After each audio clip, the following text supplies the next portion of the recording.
What is going on? Welcome to Heaven on Earth Astrology. I'm Michael, the Leo Mystic. This is where we're going to look at both the light and the dark in the astrological chart of this week, 16th until the 22nd of May. The 21st of May is the beginning of Gemini season. Hello, communication, close environment, change, commerce. And then Mercury Kazemi there with the Mercury retrograde. Oh, that's what we're going to focus on. The 16th of May, Monday, is a lunar eclipse. I made a separate video for that, so you might want to go check it out. I'm not going to spend too much time on that here. The link is in the description below or somewhere around here.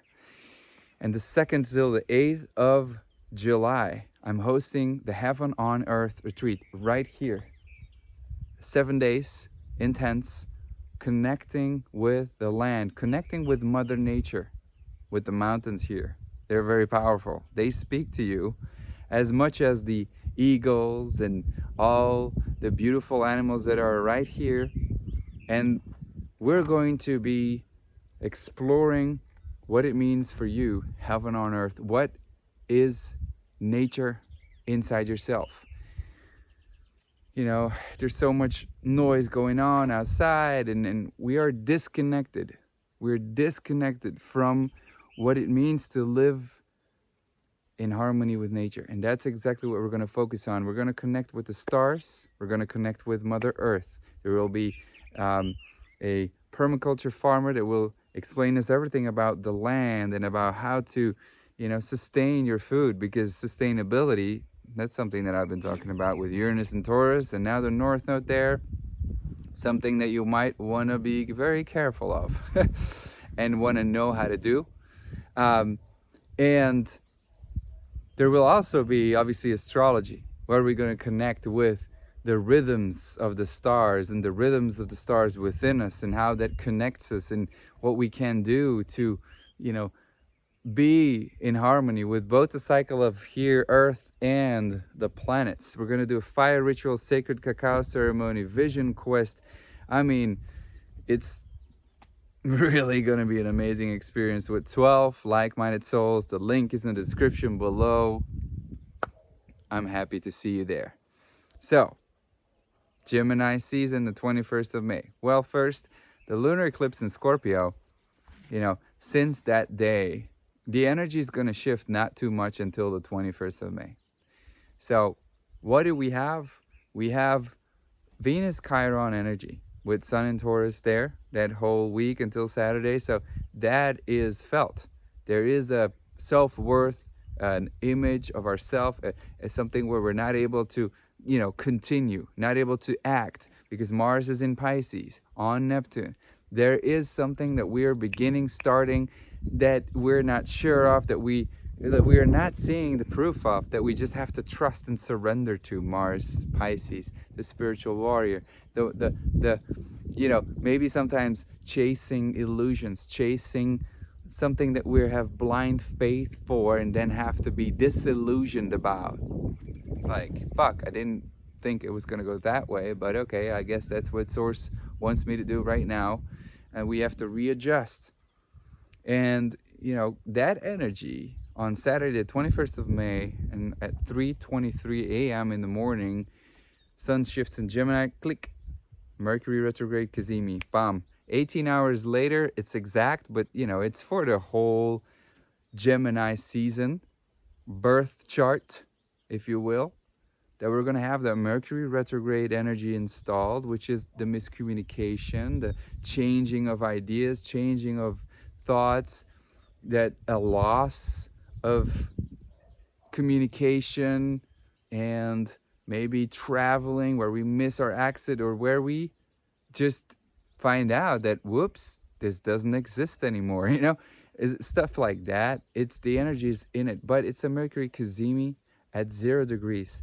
There is a sudden realization. It is a raw truth. It is spitted out. It is really it might be like, whoa, overwhelming.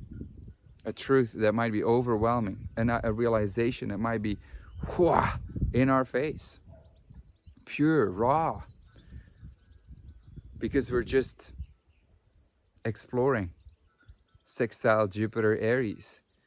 This kind of has the potential to help us install or align an idea and a belief about ourselves, a belief that we have, new belief systems, new things that we're exploring. Jupiter just started a new cycle in Aries, so we are experimenting in a way with what is this interdimensional thing that we find out with Jupiter, Neptune. What's that about?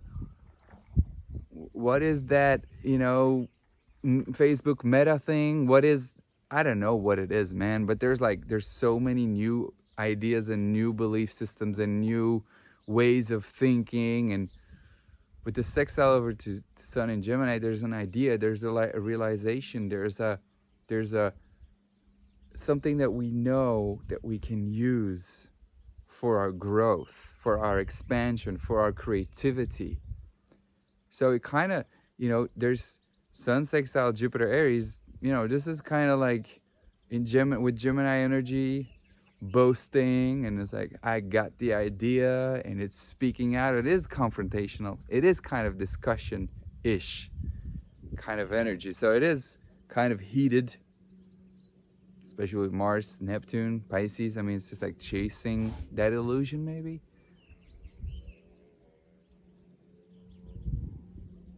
But it could be a truth about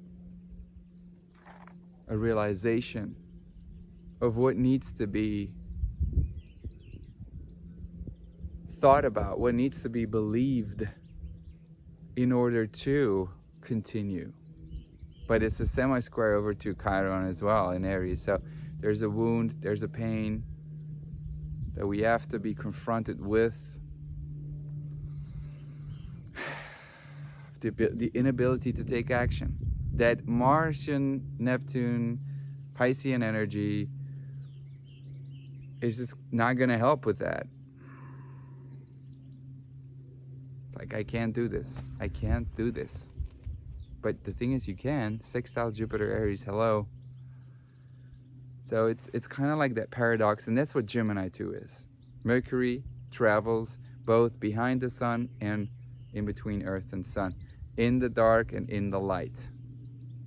So there is a polarity of ourselves that we have to face, a polarity of ourselves that we have to look at, both truths, comparing it, contrasting, and where we might, because of it, because we don't find it, because we're not sure, because of that insecurity, we spin in circles. Sun, Gemini, Mercury retrograde, we spin in circles. It's like,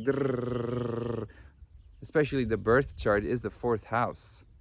This is a realization about ourselves, about what we need to feel safe.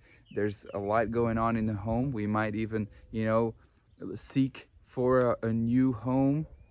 Like, is this really where I want to stay? Is this really where I want to be? And like, this is the jittery inside the head too. So there's a retrospective, introspective energy about decisions that we've made, and Jupiter can help us with that and expand upon it. Chiron is going to show us where we have wounded ourselves. And Mars, Neptune, Pisces is just going to be like, I don't know what to do. I guess just going to have to keep surrendering. It's trining Pluto though in Capricorn, so there is kind of a power from the soul that we can experience, and just to step into the transformation, to allow ourselves to change, to allow ourselves to let go of certain things will be helpful, and we will be shown what that is. And chances are that Chiron in Aries is going to show that to us, and where we are enabled to keep taking action and force things. I think it has a lot to do with that. So, but the ego here, do you know what I'm saying? So, that's really, I think, the main message here, and we have to take into account Saturn is squaring the node still. We have to take responsibility. What is being thrown at our plate for both the future and for both what we've done in the past. Let's reconsider. Let's actually Mercury retrograde here. You know what? Yeah, maybe you're right. You know, maybe we have to look for another solution here. Maybe we have to, you know, look for a better way of doing this. And I was wrong in the past. I've done wrong, and it's kind of feeling awkward, Chiron semi-square. But Jupiter in Aries is like, okay, well, there's new opportunities, there's new possibilities. Let's explore these. That is our saving grace. And it's semi-squaring Uranus, Jupiter, so there's a seed being planted for it when it joins Uranus in 2 years to take action to liberate ourselves. For now, there's certain kind of obligations that we have to take into account about what are the choices that we make to impact our environment. I've talked about this in the lunar eclipse video. You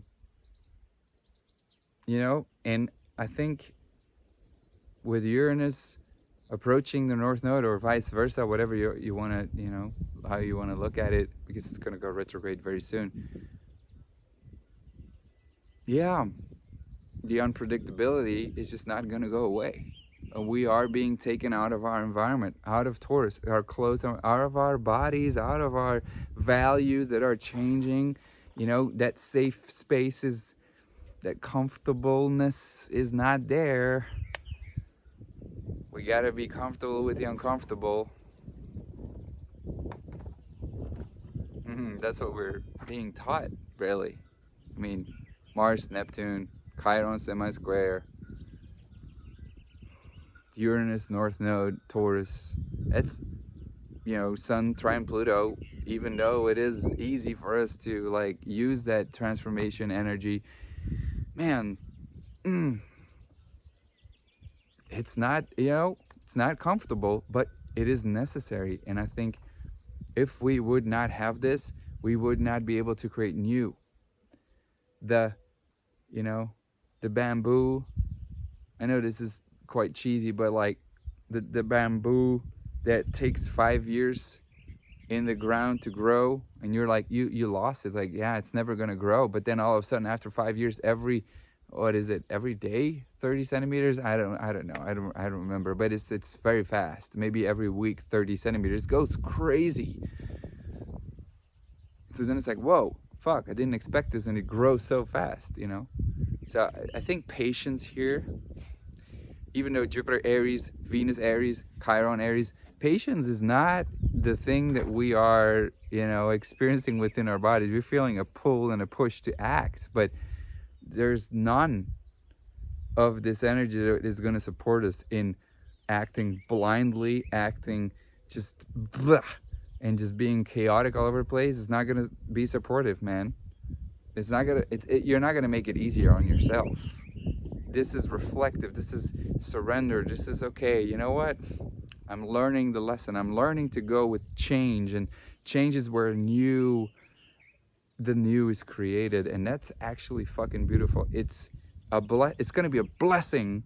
I guarantee you, in a couple of years, you're going to look at these years as a blessing for yourself. May this arrive in your hearts so much, and look forward to a certain information, a certain data, certain facts that will be in your face, but that will make you realize about what you can change about yourself. Sat Nam. See you next week. Bye-bye.